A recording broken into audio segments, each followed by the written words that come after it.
All right. Looks like we are live. So, welcome everybody to the book launch of my new book, The Dark Hero. So I would love it if you guys all kind of said hi in chat as you kind of come in, so I can see who all is here. Say hi to all of you. So kind of what we're going to be doing here in order is, first of all, I'm going to go over a little bit of a recap of what has happened so far in the series, as relatively spoiler-free as we can keep it. And from there, we will go on to a series of guests we're going to have on here, starting with my co-host for my podcast, Writer's World, Melissa Fales, followed by the winner of our art competition, Shion Cook.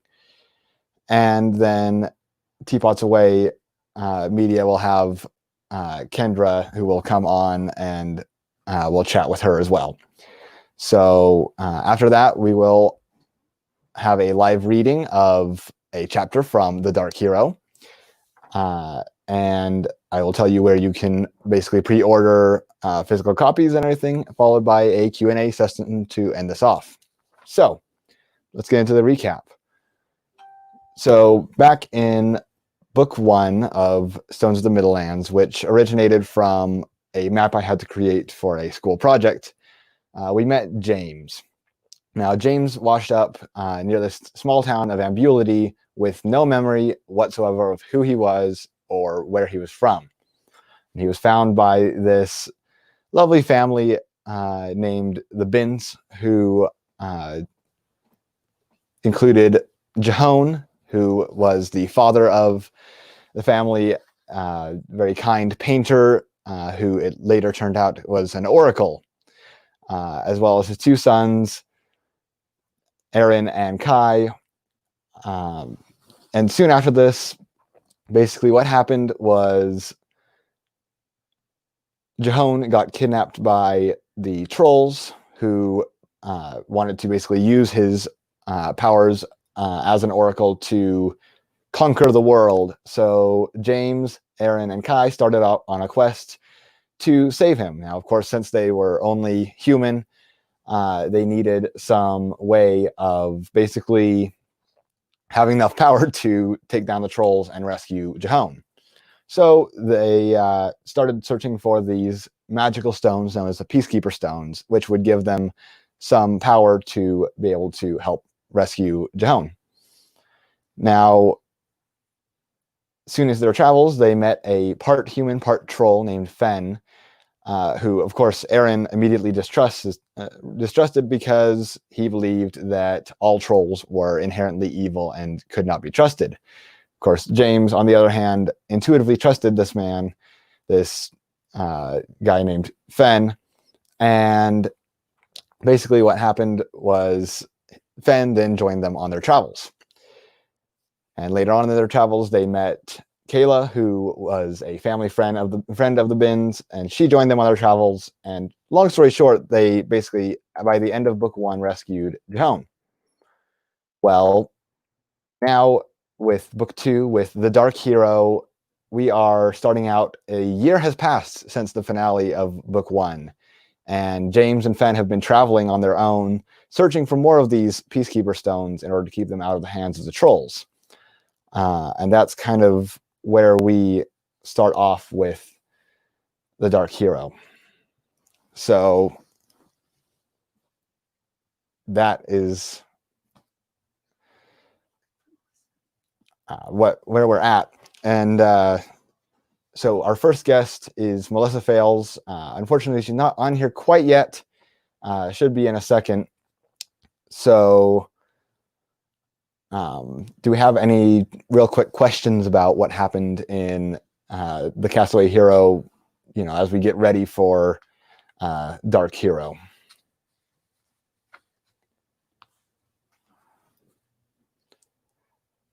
Oh, and by the way, welcome everybody that's commented. Welcome Charlie, Marjorie, Ethan, Gwen, Maria, Spencer. Welcome all of you to the live stream. So we are more than open to questions while we wait for our first guest to arrive. So ask away about anything.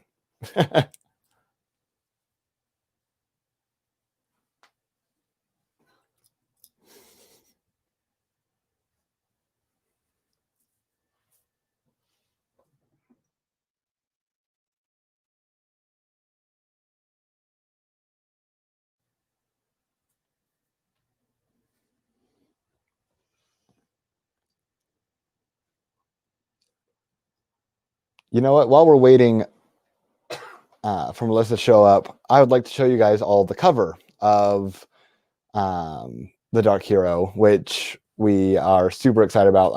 I absolutely love seeing the artwork and the covers for my books, because they're just it's something really awesome about just seeing the artwork of your creations. So we have the Dark Hero cover right here. I absolutely love it. It looks so good. Okay, looks like we have some questions coming in. Who is my favorite character to write? Probably General Xanog, because he's such an interesting rage ball of anger that it's a ton of fun to write about him and kind of his perspective on things and just everything to do with him. So our next question is, how long did the writing of this take? For this book, it took about a summer to write the initial draft, but we've been more or less working on it since last summer, so around a year. So our next question is, what is your favorite part of this book? I want to say all of it, because it's just, this is my second baby, so to speak. It's really good.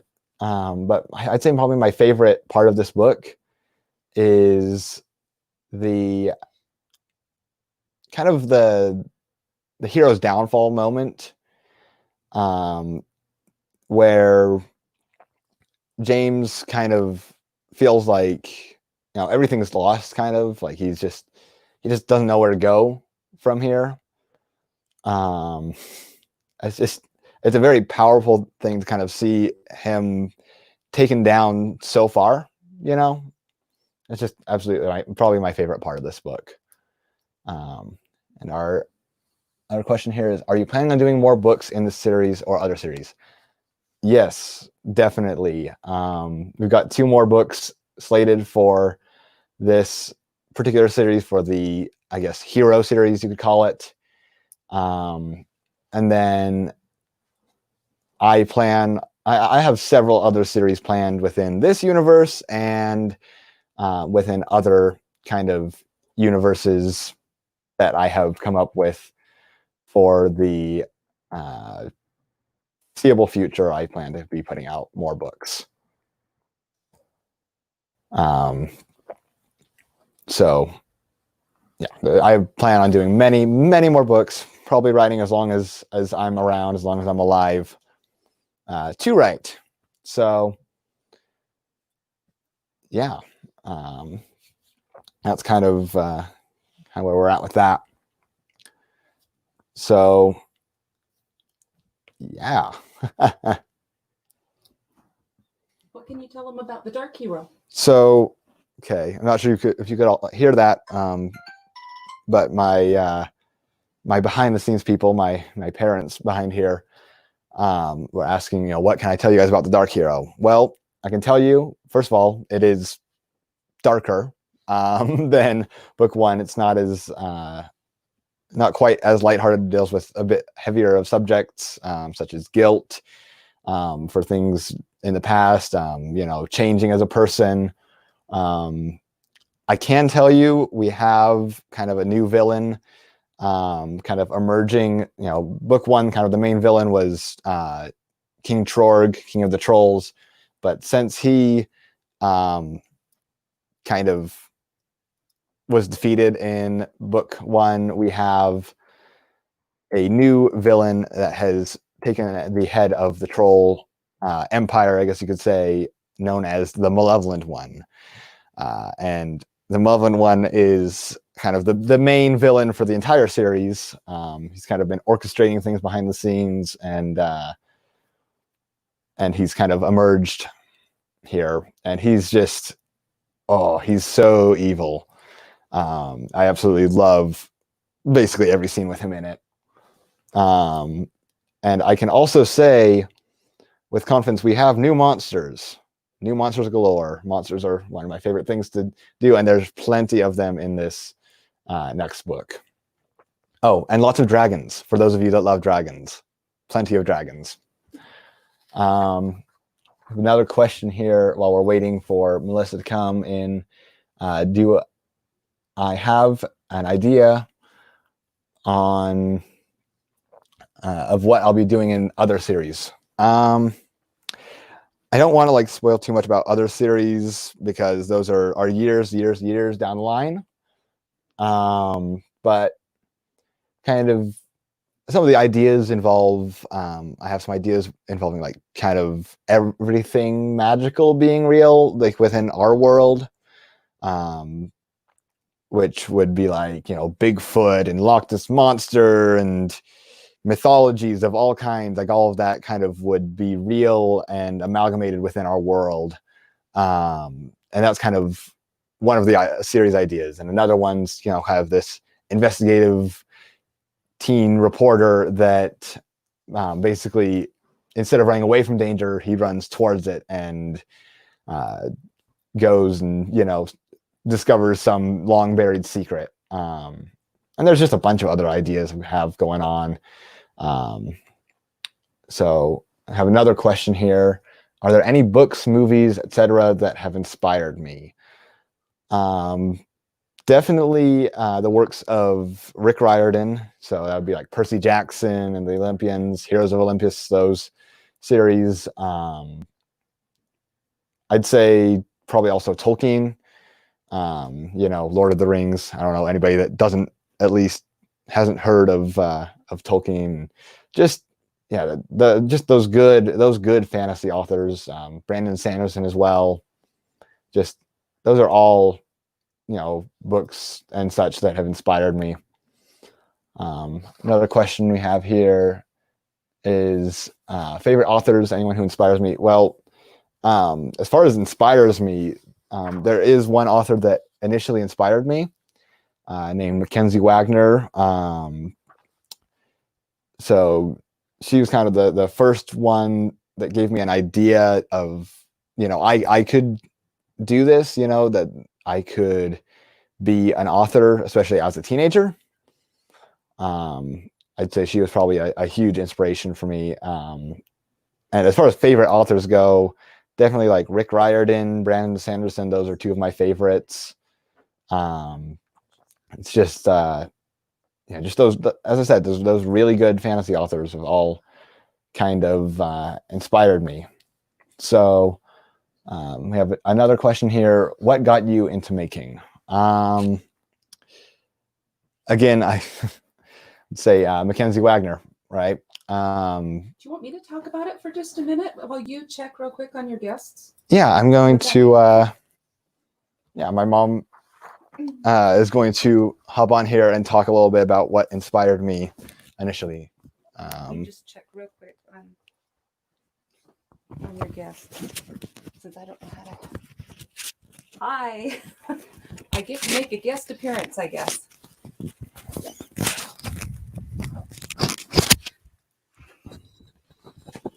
Okay, so I'm just going to take a minute while he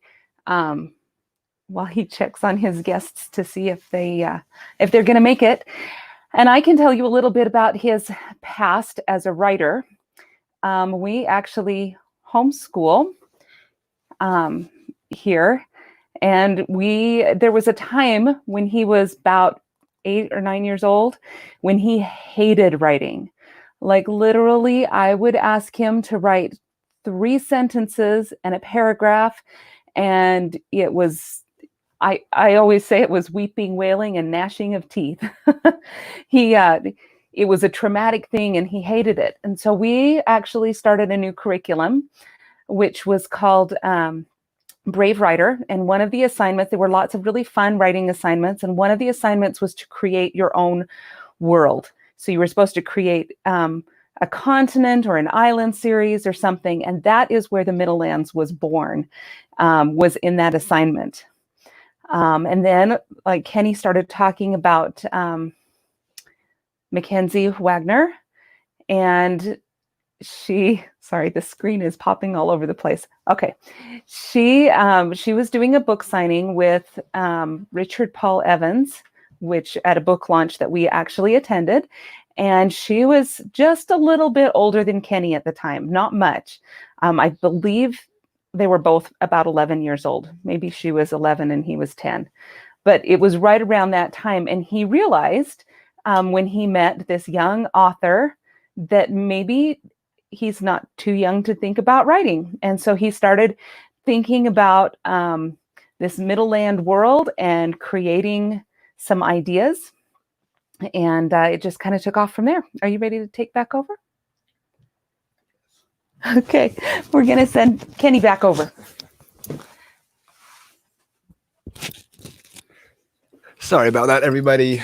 We've got our guests are running a little bit behind schedule. You know, as I'm sure all of you know, nothing ever goes according to plan, right? So, yeah, so they should be here soon, however. So,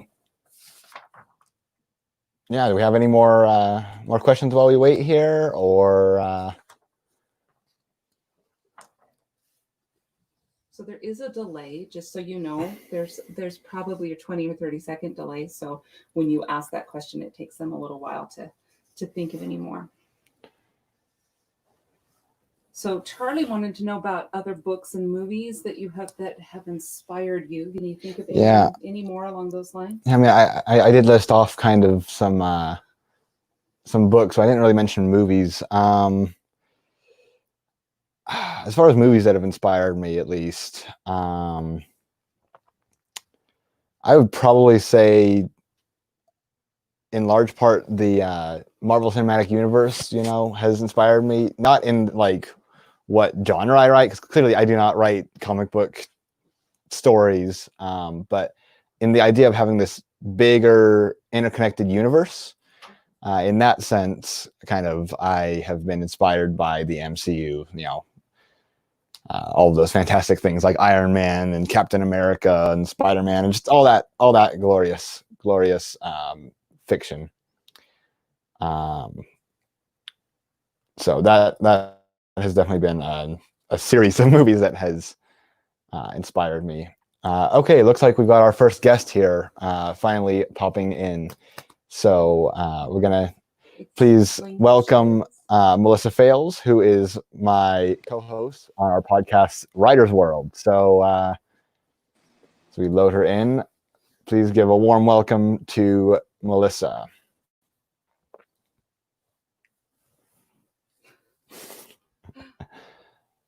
So we get through technical difficulties. Hang on.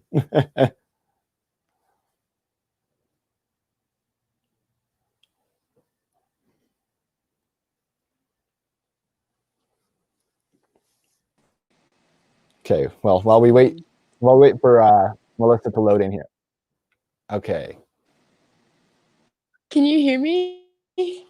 Yes, we can hear you. Okay. So welcome, everybody. Please welcome Melissa, my fantastic co-host on our podcast, Writer's World. So would you mind telling everybody a little bit about yourself?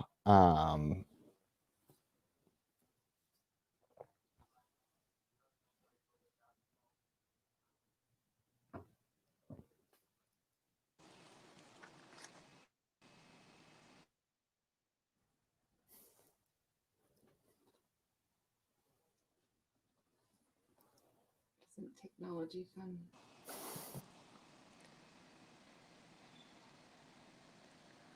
Okay, so it appears we're having a little bit of a technical difficulty.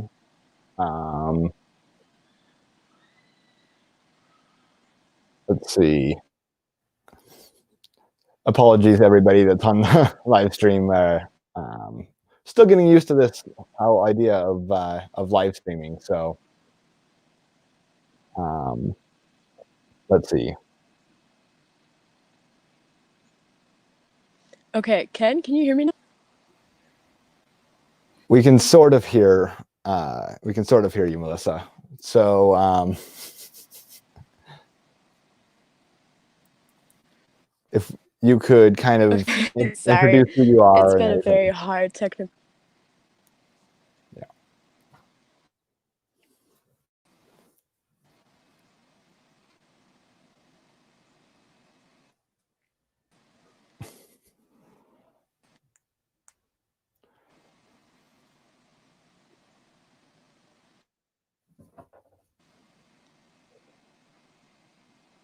So hang tight, everybody, as we're we're dealing with some technical difficulties here.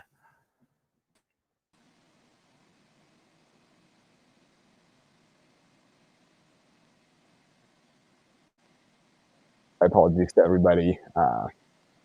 Technology is being its fully glorious self here today, and making our connections sort of finicky. So while we wait for our tech team to kind of get this technical difficulty worked out, I've got another question here from Charlie. He says, a lot of what you're talking about is in the realm of fantasy. Have you ever thought about other genres? That I definitely have. In fact, I have a really good idea for a horror book that I may do down the line, and I would consider that at least a different genre. And I've considered doing kind of an autobiography type thing before, and so yes, I have definitely thought of other genres outside of the realm of fantasy. Although fantasy is the best realm to be in because it allows you a lot more freedom. So it looks like we might be getting Melissa back here. Again, sorry for any technical difficulties. It's technology at its finest, right? Okay. So Melissa, I think we might have a better connection now, hopefully. Perhaps. Okay, I think I can hear you now. Okay, and we can hear you. So round two. Okay, perfect. It's just like we're on the podcast again. Yep. Okay. So Melissa, we thought we'd kind of talk about the podcast because that's kind of our thing here. But first, would you mind introducing yourself to everybody a little bit? Yeah. My name is Melissa Fales. I haven't published a book yet. Ken is way ahead of me, but I'm really interested in the writing process and everything like that. Really going to study that more in college. And wow, I met you like it feels like forever ago, but like 3 years ago, and we've been podcasting for almost 7 months now. Yeah, sounds about right. Yeah. Yeah. So again, welcome everybody. Welcome Melissa onto our stream here. So I would kind of talk a little bit about like kind of why we do the podcast. I know at least my reasoning behind it is I want to be able to help share my knowledge with aspiring authors, and also continue to learn through it.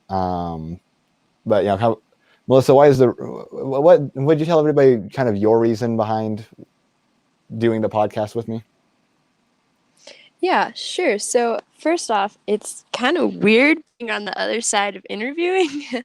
We just finished a musical, like, still on our podcast, and we were doing the interviewing, and now it's kind of weird like, oh yeah, time to talk about me. But yeah, so I wanted to do this podcast because I knew nothing like a year ago about writing.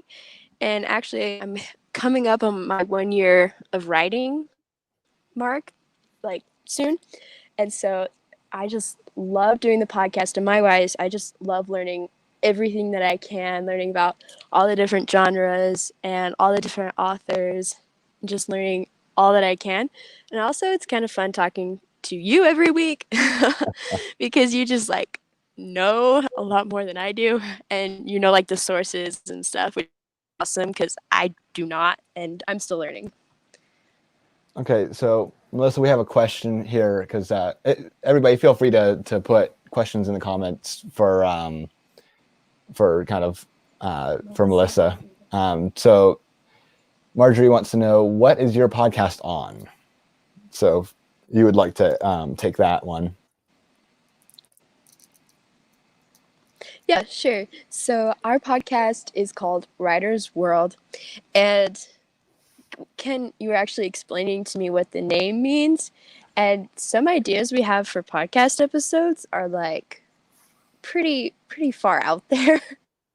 But Writer's World, basically we talk about anything that has to do with writing and creating that type of like literature and stories, of creating stories. And so like we have episodes on creating westerns, to like creating zombies, to talking to authors, to seeing different, like we talk about like different writing styles, and we have this like Q&A episode. We just learn like it's about everything in the writing world. That is a very good way of putting it. I couldn't have said it better myself. What platforms is it available on? Yeah. So for anybody that might be wondering, Writer's World is available on kind of your major podcasting platforms such as Spotify, Apple Music. It's available on Anchor, of course, because that's kind of where we create it from. Google Podcasts, just all of those kind of main ones. And I cannot list the little ones that we've kind of uploaded it to on our own as well. But basically anywhere podcasts are, you can find Writer's World.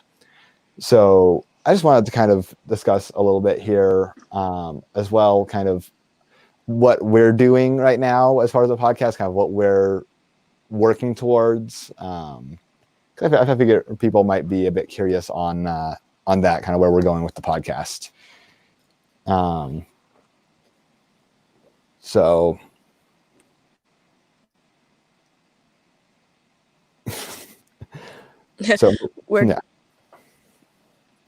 we're going up. So you cut out a lot for me. Surprise,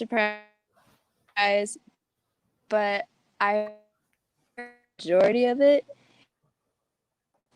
Ken and I were talking about this 2 weeks ago, sometime, and we were just talking about like some visions and some like goals that we have, and like we have a lot more ideas of being more involved with our audience and with expanding more. So like we want to invite certain authors on, and then we have a few ideas coming up of how we could get our audience involved like every week. So like I feel like we've barely scratched the surface, and to start, Ken had a whole season by himself, and then I came on for season 2, and so I feel like even with both seasons, I feel like we just have so much more to talk about, and we actually have like an idea talk, and it's like, wow, even after a full season, we like haven't even covered everything. And so I think what I'm thinking about for the season 3 is connecting more and talking more into subjects that we haven't before. Yeah. And then in addition to that, something we've kind of been discussing, we're not totally solid on those plans yet, but we're talking about also releasing some kind of writer self-help books type thing, like more in depth beyond kind of what we do in the podcast. I know we've discussed that quite extensively, and that might be coming up. Let's see, we have another question here about what has been your favorite podcast. I'm guessing probably we're talking about episode here. So Melissa, what's been your favorite one? Well, let's see. Well, there was this one where like Ken told this hilarious story and we were recording, and I can't remember because we did like 3 ago, but that's probably been my favorite like episode. Memory is just like laughing pretty hard, and also the like one of the first episodes we did was talking about either being a plantster or a plotter, and Ken and I are very, very different in a lot of areas. Is that for his books he like plans them out, and he showed me his chart, and like he's planned out to like 8 years, while the most successful writing times I just like write off the seat of my pants. And that's probably been my favorite episode because it made me realize like even though we're very different and I definitely don't have even next week, and Ken definitely does, that we were still gonna have so much fun creating this because it was just so fun. And Ken actually told me he had to delete like 5 minutes of me laughing. And it was just so much fun, and that was probably my favorite. Yeah, that's one of my favorites too, to be honest. Yeah. Though probably my favorite one is the one we had on constructing cultures, because I personally totally dorked out on that one, talking about the Sail civilization, which is actually in the Dark Hero in our new book here. So yeah. Is there anything, any more questions for Melissa before we let her go, or any questions about the podcast from anybody in the comment section? Let's see. Is there anything else you want to say, Melissa, kind of about our podcast or our future plans with it or anything? Watch out, world, and everyone go buy Ken's new book. I read the first one. It was amazing. Can't read the second one yet, but I'm trying. And awesome. I'm so excited and so happy for you, Ken, that you get your second book. Thank you, Melissa. So we're going to go ahead and let you go. So that was Melissa Fales, the co-host of Writer's World. We hugely appreciate her coming on and everything. Oh, and one more thing about our podcast, as we're waiting for our next guest to come in, we are going to have a huge one-up on the audio quality for season 3, because we will actually be able to record in person, which we haven't been able to do until now. So, okay. While we're waiting for Shion to get on in here, we're going to kind of explain how to enter in the raffle. We will be raffling off kind of 2 physical copies. So we'll be doing 3 different prizes you can win. One is a physical copy of the Castaway Hero and a physical copy of the Dark Hero. The second place prize will be a physical copy of the Dark Hero and a digital copy of the Castaway Hero, and the third prize will be digital copies of both books. So in order to enter the raffle, make sure you just kind of type in the chat, raffle me, and we will have our team behind the camera here basically just put your name in a hat and we'll draw out of the hat. So if you want a chance to win some copies of my books, type raffle me in the chat. So looks like we have our second guest on here. Welcome, Shion. We're going to bring her in here and kind of talk about art for a little bit. So welcome, Shion. Hi. Can you hear me all right? So everybody, this is Shion Cook. Yes, we can hear you. This is Shion Cook. Good. She is the winner of our art competition for The Dark Hero. She created a fantastic rendition of the Pretzel Mountains, which is a very interesting location, to say the least. In fact, we're actually going to pull up the artwork here really quickly because we can do that, and we love to show off the amazing art that artists do for us. So just hang in there for a second while our behind-the-scenes people take care of this. So I just kind of wanted to discuss with Shion here kind of the difficulties of kind of interpreting like descriptions and turning them into actual artwork. So how difficult was it for you to kind of interpret the prompt you were given and turn it into? Honestly, for me, being a fellow writer, it helps because I can kind of get a sense for at least what goes on in my mind when I read words. And as a vivid reader, I always have that little image in my head. So I don't think it was too difficult. It just took little parts. So I know what mostly inspired it was it sounded like there were pillars kind of holding up the top.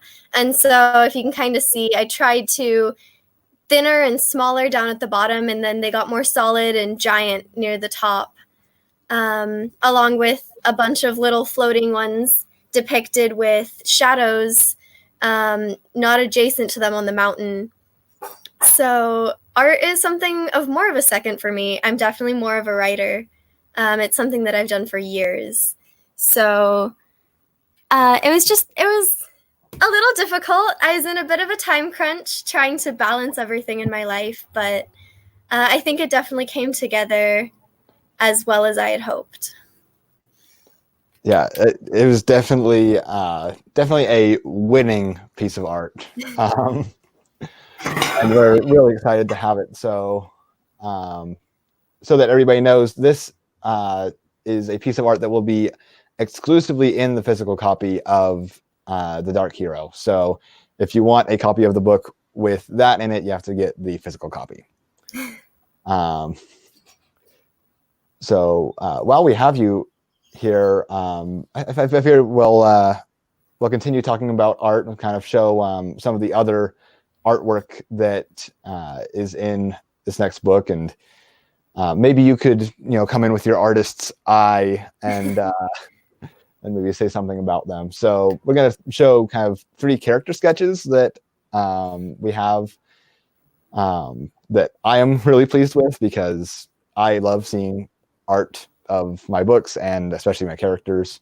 So the first one, this is a fellow we've already mentioned earlier in the live stream, General Xanog, who is a total rage ball. And if you look, you can see how he has mechanical kind of pieces. He's I guess you could call him a mechanical cyborg type thing. Yeah, I have to say, one thing I love about the style of art that you guys have in your book is just how clean it is with the line art. That's something that I've definitely admired. You can very clearly tell the difference between like certain aspects of the pieces of art, and it's really well, especially for being a complete grayscale. The ability to create that definition is amazing. And that is all art stuff that I do not personally understand, but I love our art style as well. Next piece of art we have here is one of the new characters in The Dark Hero, Gilbert, who's also another kind of sort of favorite of mine. So he's kind of meant to look a little bit sketchy and stuff. So take that as you as you will, right? But I absolutely love this because I feel like they really nailed this guy.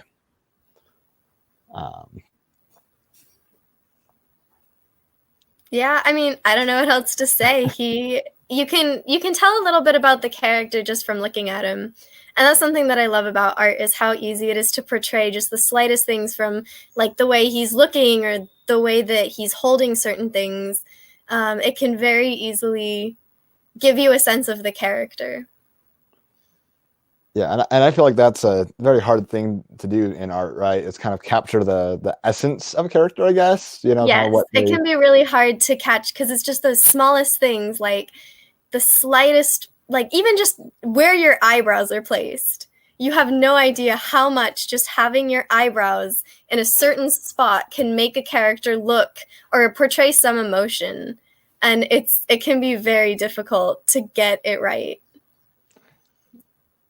All right, and then here's our third kind of character sketch that we have in Ozark Hero, and this is another new character that joins our crew, Aponi, who is a total bad A. She really a warrior from the Sail tribe, and I feel like they really captured her ferociousness, I guess, in this, especially since she's taking down a Sirath lizard, which is no mean feat because they are very dangerous creatures. I don't know, maybe Piece, I like the motion. Like you can obviously tell that she's coming from above, and that's just another thing is flow, and making it look like it's happening in real time instead of standstill is really, really profound. Yeah, for sure. Yeah, so that's kind of a little bit of a sneak peek at the art, especially the fantastic artwork that Shion did for the art competition. So do you have anything else you'd like to say about art or writing or anything before we let you go? I mean, I agree with a lot of what you've already said. It's never too early to begin writing. I think I started when I was, I don't even remember, but my mom published. And I think after that, I was just kind of like, this is something I could do too. So honestly, just go with what you got. With its art or writing, it's just practice. All it takes is a lot of practice. And Definitely. it will never come out the way you planned it at first, but after hard work, you'll really appreciate what you've created. It's just amazing to create. Thank you so much for coming on, Shion. Yeah. I'm really happy to have your art in my book. It's my pleasure. All right. So that was Shion Cook, the winner of our art competition, and another fellow creative, awesome person in general.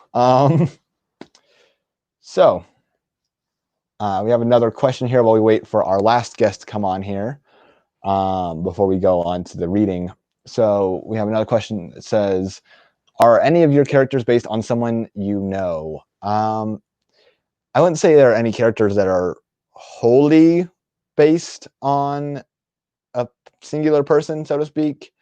But there are definitely like pieces of characters that are based on other people. Like, for example, Kai, the energetic younger brother, is sort of based off of my little brother Ethan when he was younger, because he used to be very, very energetic and just, oh, what's that? What's going on? And some kind of those pieces of characters kind of come from various people that I know, but never like wholly like I could transplant this real person into my world and it'd be that character. It's never been quite that. So yeah, I guess we will move on to the chapter reading while we wait for our last guest to come in. So I will read it from the digital copy here, because I mean, that's obviously one of the ways you can read it. I've got on my lovely, trustworthy Kindle here. I'm just going to get a drink real quick, and then we will read a chapter entitled Sirath Lizard.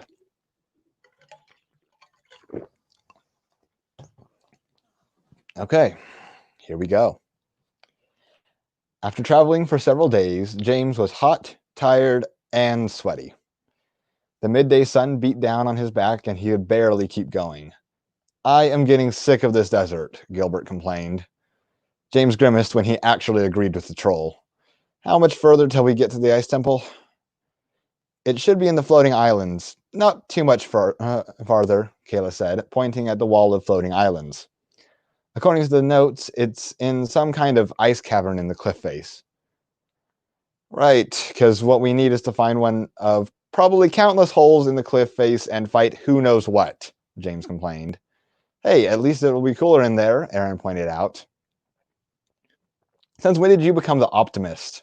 James said sourly. Ever since you decided to go all dark on us, Aaron smirked. James shook his head. I didn't go dark on you. Reality just hit me hard. Whatever, bro. Ever since we rescued you from the Mara, you've been sulking, Aaron said. The group went silent as they closed the gap between them and the cliff face. A stream of water trickled down from the base of the cliff, fed by the occasional waterfall along the face.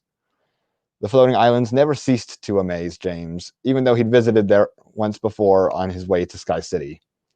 All kinds of floating islands, from green hills of grass to islands that almost were entirely made out of water. At the core of each island laid skystone, a strange anti-gravity material the elves used to fuel their cities. Any idea exactly how high this ice cave is? James asked, pulling the geostone out and inserting it into his sword. It should be around the middle of the cliff, Kayla said. All right, everyone come to me. Don't want anyone left behind, James said as he willed the ground beneath them to rise up. Mr. Crunk really wasn't happy with them going into the mosaic of floating islands, curling himself up into a protected ball of fur. As they passed through layer after layer of floating islands, James felt like something was watching them. He could see movement out of the corner of his eye, something white, sky blue, and scaly. Before he could react, something large landed on a floating island near them. The beast was over 12 feet long, with cloud white and sky blue scales. It reared a big reptilian head, and sideways eyes stared menacingly at the group. A long, slimy tongue snaked in out of his mouth as it searched the air around it. Long, sharp claws designed to cut into the cliff face and a large tail swinging back and forth behind the beast only added to the monster's intimidation. The beast roared at the group, sending saliva flying at them. What in the world is that creature? James said. I have no clue, Kayla whispered. It's obviously trying to eat us, Fen said. Let's not worry about what it is, but rather what it's trying to do. Right, James said. The large reptile jumped from the island toward the group. It couldn't quite reach the top of their stone pillar. Instead, it caught onto the edge of the stone, its claws digging deep into the hard rock. It started to climb up toward the defenders, its claws making a deep grinding sound as they buried into the solid stone. Before long, the creature reared its ugly head over the side. What kind of creature can carve into stone? Kai exclaimed. One that is obviously not friendly, Gilbert said as he backed toward the opposite edge of the platform. The lizard put one claw on top of the platform, anchoring itself in place. The beast roared again and nipped at James. Mr. Crunk jumped up in defense, batting the monster's face aside. James swung his sword at its claw, hoping to loosen it. His blade clanked right off it. Okay, so the claws are really hard, James said. Anyone have any ideas? Do you see anywhere it looks weak? Aaron asked. Nope, James said as the lizard made another lunge at him. Though it would be nice if someone else could take this thing's attention. James dropped to the ground and narrowly rolled to the side as the lizard's face smashed into the rock. The lizard swung its other claw to the front, smacking it down on James. With James pinned underneath the beast, the other defender stared in horror as the lizard opened its mouth. Aye! From somewhere above them came a high-pitched war cry. A weapon of stone and rope came flying at the lizard. The lizard tried to move out of the way, but it was too close. The ropes tangled their way around the lizard, binding it up so it couldn't move. Its legs gave out and the beast fell to its side, releasing James from its grip. As the lizard struggled to get loose, the ropes only grew tighter.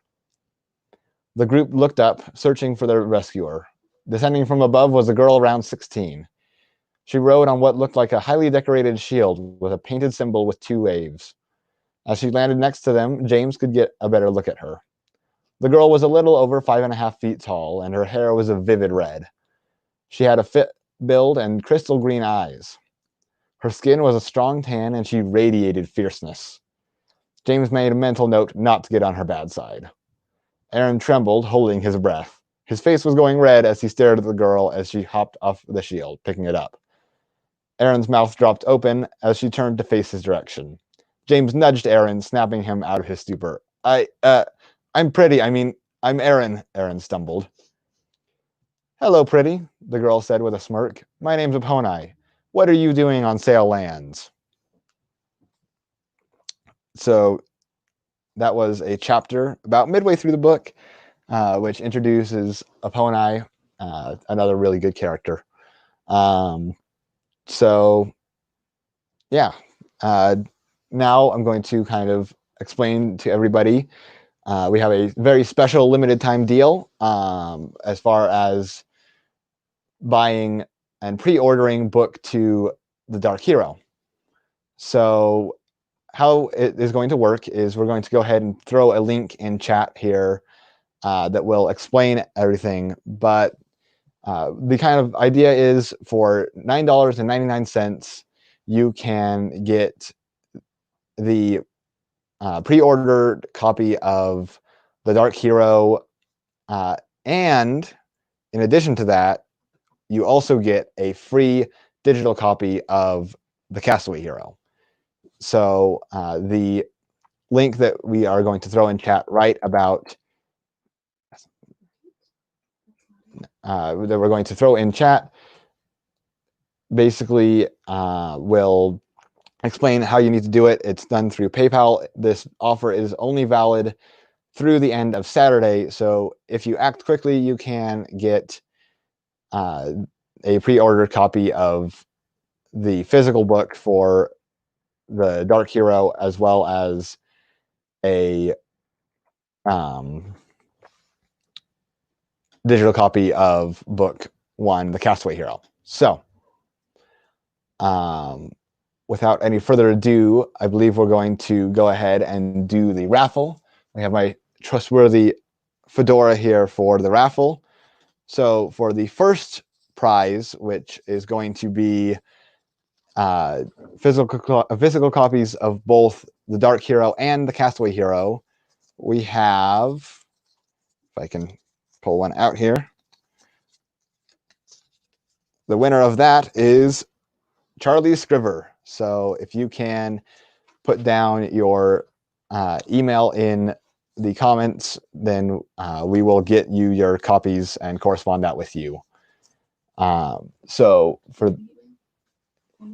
So again, Charlie won the physical copies of both The Castaway Hero and The Dark Hero. So now for second place prize, which is 1 physical copy of The Dark Hero and a digital copy of The Castaway Hero, we have, if I can pull it out, we have Joseph Wayman. So again, if you can put your email in or something like that, we will get you those as soon as they are available. And then for the third prize, which is digital copies of both The Dark Hero and The Castaway Hero, we have the winner of that is Marjorie Mann.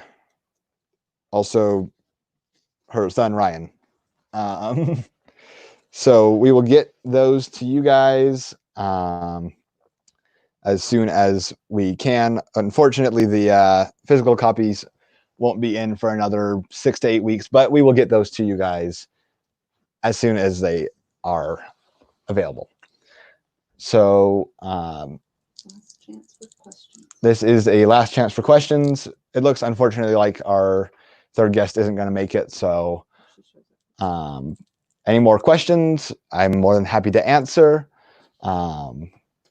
Whether it's about the plot of the Castaway Hero, or the Dark Hero, where the series is going, anything like that, I'm more than happy to answer.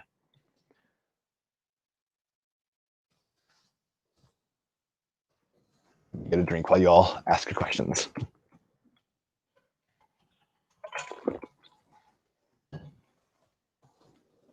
Okay, so Ethan Mears is asking, how long is the book? The book is, at my last count, about 244 pages. So it's actually surprisingly longer than the Castaway Hero by like 50 pages almost. So it's not a tiny book. It's definitely one I'm proud of, though. So, okay, Charlie, you're asking, how do you come up with character names? I have a few methods of this. A very interesting one is basically where you take kind of what words describe the character, or the place or anything like that, and then you kind of smush them together and remove like syllables and everything until you have something that looks like a name. That's a very interesting way of doing it. And another way that I like to do is I will use this website called Behind the Name. And I will look up the meaning that I want behind a name, like good or virtuous or villainous or something like that. And it will actually give me like a huge list of names that have that meaning. And so I often use that to come up with names as well. So another question we have from Madeline Wayman. She asks, is the Dark Hero available on Amazon? It will be. We are having a few little difficulties at the moment getting them up. But it will be available on Amazon. Hopefully by the end of today for digital, and physical, it should be available probably within 6 to 8 weeks when we get those actually printed out. Got another question. It says, are you working on the third book? Yes, I am. I am currently in the throes, once again, of editing book 3, expanding it out. Hopefully it'll be about as long as this one as well. It's book 3 is definitely in the works, and it's going to be a whopper. And hopefully we are going to have that out by fall. So yes, definitely book 3 is in the works. Let's see. I don't see any more questions or anything like that. So we're going to go ahead and wrap this up. Remember, feel free to take advantage of the limited time deal to get book 2 for $9.99 plus a bonus copy of the Castaway Hero in digital format. So without further ado, we will see all of you and enjoy the Dark Hero. Thank you for coming, and thank you to everybody who has invested so much time in this fantastic book. Bye.